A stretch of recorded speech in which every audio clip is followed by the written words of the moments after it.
Bueno, con ese audio de la gran Eve, hablando de quiénes hay que pelear, arranca Indisciplinadas. Y le pongo como un brillito a esto. Eve Bonafini lo dijo muchas veces en distintas ocasiones, en las distintas movilizaciones y en las distintas marchas de los jueves, que ¿por qué mujeres hay que pelear? Y habla de las olvidadas, y particularmente habla de aquellas que, como mencionaba en el audio, no tienen una cocina, pero cocinan igual para 50 pibes, de aquellas mujeres que se hacen cargo de las casas, de aquellas mujeres que cuidan a nuestro pueblo, al igual que lo hicieron las madres de Plaza de Mayo todos estos años. Y hay una frase muy común que dice: si las madres pudieron, ¿cómo no vamos a poder nosotras? ¿Cómo no vamos a poder nosotros? ¿Cómo no vamos a poder nosotros? La idea de charlar un poco hoy sobre las madres y particularmente sobre Eve tiene que ver con reivindicar en este momento tan complejo, donde también la agenda siempre nos corre hablando de un montón de cuestiones que son horribles, del ajuste, de la represión, también poder retomar propuestas de lucha, propuestas de organización y seguir hablando de cuáles son las banderas que han traído las madres de Plaza de Mayo y que la militancia y quienes decidimos organizarnos en la política, quienes nos seguimos sintiendo interpelados, interpeladas por las madres, tenemos que seguir sosteniendo.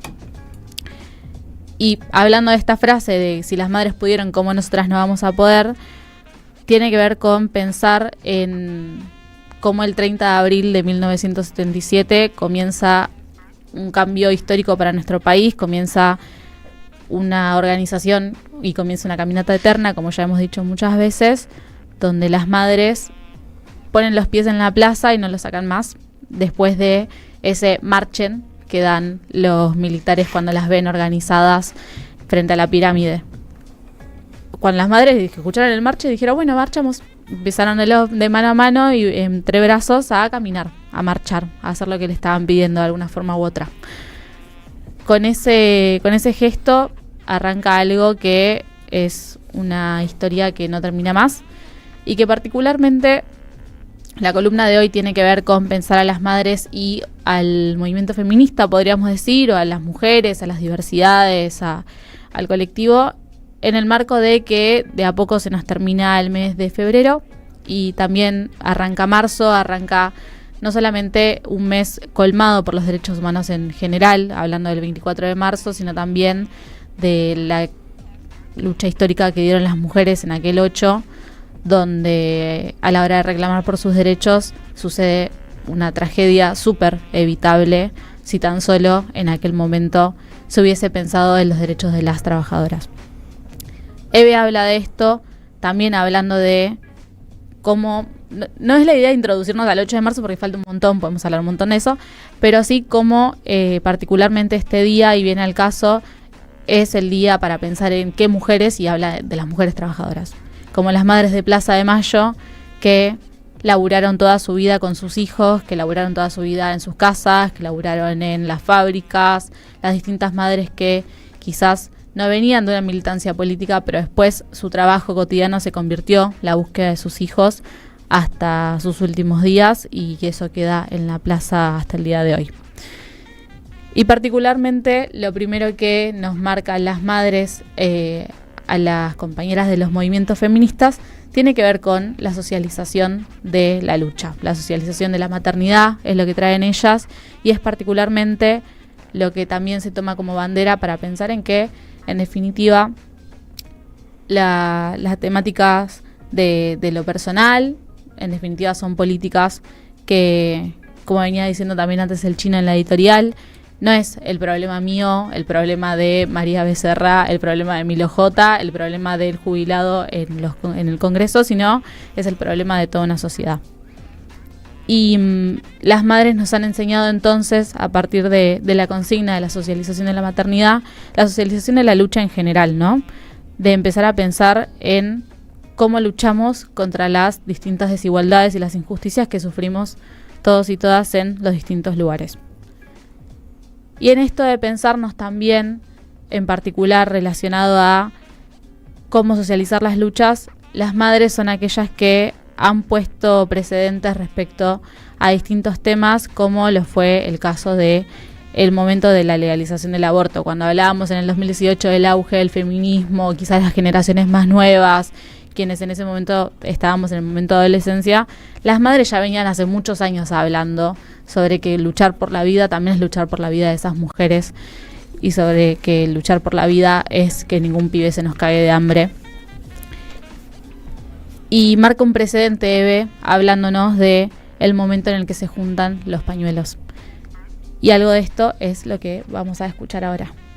Porque sé que hay muchas pibas decepcionadas por lo de ayer, pero me parece que es muy bueno lo que pasó, porque eso nos refuerza, nos redobla. El pañuelo no es para usarlo un rato o un momento. Nos lo pusimos para encontrarnos. Lo creamos para agruparnos. El primer pañuelo fue un pañal, un acto de amor. Agruparnos, el pañal de los hijos, el abrazo de los hijos. Y hoy, 41 años después, el pañuelo en el mundo se convierte en símbolo de lucha, de reclamo por la justicia. El pañuelo no se abandona nunca, porque el pañuelo es como la plaza, es como las madres. Siempre hay más para pedir. Siempre tenemos que estar presentes con este pañuelo, que es la dignidad, que tiene que ver con la lucha, tiene que ver con el reclamo de justicia. Primero pedimos aparición con vida. Ellos no aparecieron. Y ahora es el reclamo de la justicia, en todo sentido. Estamos orgullosas que las mujeres hayan tomado el pañuelo verde como reclamo. Y pibas, lo van a tener que seguir usando. Úsenlo, quiéranlo, ámenlo. Ténganlo prolijito, como hacemos las madres. Es parte de nuestra vida. No vamos a ninguna parte sin el pañuelo. Somos reconocidas por el pañuelo. Y ese pañuelo verde que inundó las plazas ayer, nos dijo, y antes de ayer y tantos días, nos dijo muchas cosas. Nos dijo que hay millones de jóvenes que están dispuestos a seguir peleando. Es cierto que no lo conseguimos ahora, pero que se consiguió algo muy fuerte, que se hable. Aborto sí, aborto no, el aborto existe, hay que legislarlo. Bueno, para la próxima será esa, la legislación. Y el pañuelo blanco y el verde se anudarán en una sola marcha y conseguiremos eso que los pibes han pedido tanto. El fuego no se abraza, madre de la plaza. El fuego no se abraza, madre de la plaza. El fuego. Hemos visto entonces cómo los pañuelos blancos y los verdes se anudaron y después de mucho tiempo lograron la victoria, aquello que reclamaban tantas generaciones de mujeres, de jóvenes, de personas de distintos estratos sociales, de distintas características, y las madres en particular vienen a marcar esta necesidad de encontrarnos y de hacernos carne de, para ellas lo que fue en aquel momento un pañal, que después se convirtió en un pañuelo, en un símbolo de lucha, y para las pibas cómo se convertía en algo que quedaba atado en la mochila, en la cartera, que usaba de pañuelo en el cuello.